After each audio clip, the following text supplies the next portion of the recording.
Hello world! It's me Doji. Welcome back to my YouTube channel. At ngayon guys, sa video ito, pag-aaralan na natin yung operators using C language. Without further ado guys, simulan na natin. So ang gamit ko ngayon is online compiler, yung onlinegdb.com. Ang gagamitin nating programming language is C language. So I want to discuss basically tatlong categories ng operators. Yung arithmetics, comparison, at saka yung logical operator. Simulan natin agad guys. Unahin natin yung arithmetics. Lagay na lang natin dito sa baba. Ito yung magsisilbing notes natin. Yung arithmetics guys, arithmetic operators. Ano ba tong mga arithmetic operators? So, ito yung tinatawag natin guys na plus, minus, multiply, and divide. Pero guys, sa programming, madadagdagan yan. Madadagdagan yan ng tinatawag na modulos at saka yung exponential. Pero, yung exponent, hindi ko yan ngayon ipapaliwanag kasi iba't iba yung paraan yan. Depende sa programming language and medyo komplikado. So, sa ibang video, ipapaliwanag ko siya. Pero sa ngayon guys, ang dadagdag lang muna natin dyan is yung modulus, yung may percent na sign. Mamaya, ipapaliwanag ko sa inyo kung paano yan. Pero, I'm quite sure, guys, alam nyo naman kung anong function itong apat, ba? Diba? Guys, ang problema natin dyan, paano siya kinocode at ano yung gamit niya. So, yung gamit niya, guys, is ganun pa rin. Mag-add tayo, mag-subtract, mag-multiply, or divide. Ngayon, paano siya kinocode? So, simulan na natin.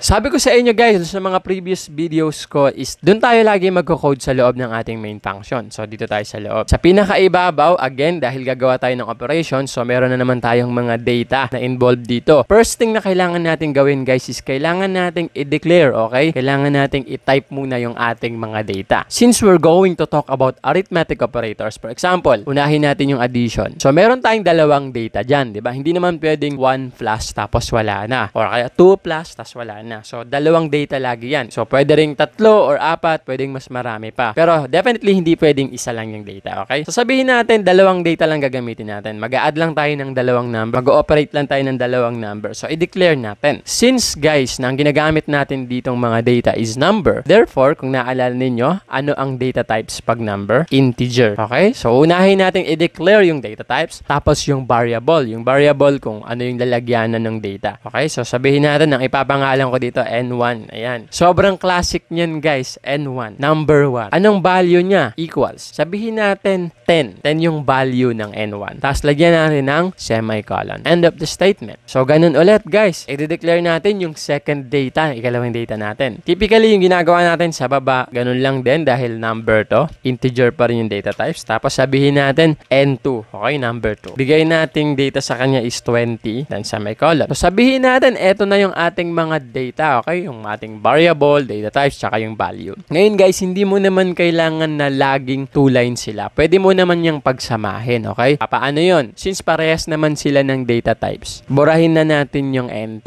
Okay? Yan. Lagay na lang natin dito. Tanggalin mo muna yung semicolon kasi pag may semicolon, ibig sabihin tapos na yung statement. Pero dahil dito natin ilalagay yung ating ikalawang data, hindi tayo muna maglalagay ng semicolon. Ang ilalagay natin is comma. Tapos, ilagay mo na agad yung pangalan ng variable, N2. Ang kanyang value is 20. And then sa dulo, saka mo ilalagay yung semicolon. So, bakit ganyan? Pwede ba yan? Pwede yan, guys. Since parehas naman sila ng data type na integer, so pwedeng isang line na lang sila. Pero you need to separate them using comma. Okay? So, ngayon, guys, gagawa pa tayo ng isa pang variable. Bakit? Kasi gagamit tayo ng arithmetic operators. Okay? Since gagawa tayo ng arithmetic, ibig sabihin, pag pinag-plus natin yan, magkakaroon ng bagong value. Saan natin yun ilalagay? Diba? So, yun yung gagawin nating variable. So, sabihin natin, dahil number pa rin to, integer pa rin yung data type. Tandaan niyo laging data types yung mauuna, okay? Tapos, sabihin natin, dahil addition yung gagamitin natin, add na lang yung lagay natin na variable name. Equals. Eto, dito natin siya magagamit yung arithmetics. Ano ang value ni add? Ganito yung magiging value ni add, guys. Kapag si N1 ay na-add, ayan na yung arithmetic operators, yung plus sign. Kay N2, yun ang magiging value niya. End of the statement. Okay? So ngayon, paano natin papatunayan na mag-a-add nga itong dalawa? Para malaman natin yan, kailangan natin i-print. Pero bago natin i-print yan, guys, kailangan natin ng tinatawag na specifier. Sa ibang programming language, hindi na kailangan dun. Okay? Piniprint na lang diretso yung variable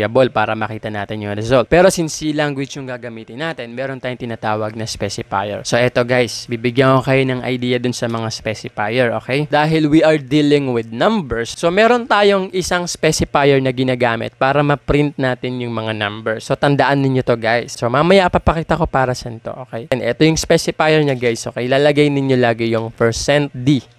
Okay? Quote and quote dyan. Quote and quote %d. Okay? Yan yung specifier natin, yung %d. So, pwedeng isipin ninyo na digits. Okay? Para madaling tandaan. So, paano yung ginagamit? Kailangan natin yan pag kailangan nating mag-print ng variable na merong integer. Okay? So, una, ilalagay natin dito. Kailangan nating i-print. Lagay natin yung specifier. After mo malagay yung specifier, guys, kumbaga, ipiprint niya yung value. Kumbaga, parang ganun. Yung value digits. Okay? So, para mabilis lang tandaan, specifier na d. Yung value nino, lalagay ka ng comma. Saka mo ngayon ilalagay kung anong variable. Okay? Pagka number, ganito yung specifier na ginagamit natin. Okay? %d. Comma, tapos yung variable. So, ngayon, guys, sa tingin ninyo, sinong variable yung ipiprint natin para makita natin kung gumagana ba yung addition natin na operator. Okay? Medyo liitan natin yung screen. Wala tayong choice kasi hindi makikita. So, para makita natin kung gumagana yung ating add, ang ipiprint natin, guys, is yung variable na add. Okay? Ang magiging value nito is kapag kasi n1 is na-add kay n2. So, in this case, pag niran natin to, guys, dapat ganito yung value niya. Si n1, which is 10, tapos si n2, 20. So, mag-a-add sila. Dapat ang lalabas dito is 30. I-run natin. There you go. O, diba? Nag-print yung 30. So, sabihin natin, gawin natin tong 20 din. 20 plus 20. So, pag nira natin ulit, lalabas is 40. Ganyan ginagamit yung operators. So, parang nag-a-add lang tayo. Okay? Add, multiply, subtract, and divide. Pero, bago natin siya i-print, hindi natin directly piniprint yung variable agad. Kailangan natin maglagay ng specifier para makuha natin yung value na nakalagay kay variable. Okay? So, what if sabihin naman natin, subtraction naman yung gagawin natin. So, ganun pa rin, guys. First, kailangan nating i-declare yung ating variable about subtraction. Dahil number na naman to, guys. So, ang data type nito is int. Uunahin lagi natin yung data types. Tapos, tawagin na lang natin yung kanyang variable na sub. Okay? Equals, ano yung magiging value niya? So, logic lang, guys. Ganun pa rin. Kapag yung n1 is nabawasan or na minus, na subtract sa kanya si n2. And then, semicolon, end of the statement. So, ganyan yung magiging value ni subtract, guys. Okay? Si n1 minus n2. So, ngayon, patunayan natin. So, ang piprint natin dito is yung variable na sub na. So, ipiprint natin yung value ni variable na sub. Okay? Yaran natin. Dapat ang sagot is 0. 20 minus 20 is 0. Iran natin, yan, 0. Nakita ninyo. So, kung gagawin kong 10, si N2, pag nira natin to, 20 minus 10 is equals to 10. Okay, guys. So, ganyan lang kadali yung arithmetics. So, kung gagamit naman tayo ng multiply, the same thing goes. Okay? Integer pa rin. Tawagin na lang natin na multi yung kanyang variable. Anong value niya? Equal. Kapag si N1 ay na-multiply, yung asterisk sign, yan yung multiply sign, kay N2, yun ang magiging value niya. End of the statement. So, kung gusto mong i-print, palitan mo lang yung variable. I-print mo yung variable na multiplication kasi yun yung gusto mong makuha. So, i-print natin yung value ni multiply. So, ang magiging value niyan is n1 times n2. So, dito yung binigay nating data kay n1, 20 times 10 is 200. So, i-run natin. Dapat ang lalabas is 200. Run. Okay, na-gets ninyo. So, ngayon, kung divide naman, same thing goes pa din. Integer, kasi division yan. Sabihin natin, yung variable natin is divide na kasi hindi pwede yung div. May keywords dyan. So, equals. Ano yung magiging value ni divide? So, yung magiging value nyan, guys, is kapag si n1 na divide kay n2. End of the statement. Okay? Tapos, palitan natin yung ipiprint natin na variable. Si divide na yung ilagay natin. So, in this case, si n1 is 20. Sa n2 is 10. 20 divided by 10 is equals to 2. I-run natin. So, lalabas dito is 2. Okay. Ngayon na napaliwanag ko na kung paano kinocode yung apat na arithmetics. So, medyo madali lang, di ba? Pag-usapan naman natin, ano yung modulus, okay? Ganito yan, papaliwanag ko sa inyo. Pero gawan muna natin siya ng variable. I-declare muna natin siya. I-integer pa rin yan kasi syempre, number pa rin yung pinag-uusapan natin dyan. So, tawagin natin yung variable niya sa mismong pangalan niya. Modulus. Ano yung magiging value ni modulus? Sa N1, ito guys, yung ginagamit nating sign kay modulus sa percent. Percent sign, okay? So, lagay natin percent kay N2. And then, end of the statement. So, ganito yung analogy niyan, guys. Kung napapansin ninyo, gumamit tayo dito ng division, 'di ba? Sa divide, okay? Ngayon, subukan nating palitan yung value natin. Sabihin natin, si N1 is 10, tapos si N2 is 3. Okay? So guys, pag niran natin to, pag dinivide natin, 10 divided by 3, so i-run muna natin yung divide ha, divide muna yan, i-run natin. So 3 ang lumabas, 'di ba? 10 divided by 3 is 3. Ngayon guys, meron tayong tinatawag na remainder. Okay? Si modulus, yun ang kinukuha niya guys. Ang sinoshow niya, ang dinidisplay niya guys, is kung ilan yung remainder. Okay? Gumagamit din siya ng operation na divide. Pero hindi niya dinidisplay yung sagot about division. Ang dinidisplay niya is yung remainder dun sa division. Okay? So, kung dito sa divide, ang sagot natin is 3. Kay modulus, dapat ang sagot niya dyan is 1. Bakit? 10 divided by 3 is 3 remainder 1. Yan yung malinaw na sagot dyan. Kung sasagutan mo sa papel guys, yung 10 divided by 3, ang sagot dyan is 3 remainder 1. So ngayon, pag nilagay natin si modulus, dapat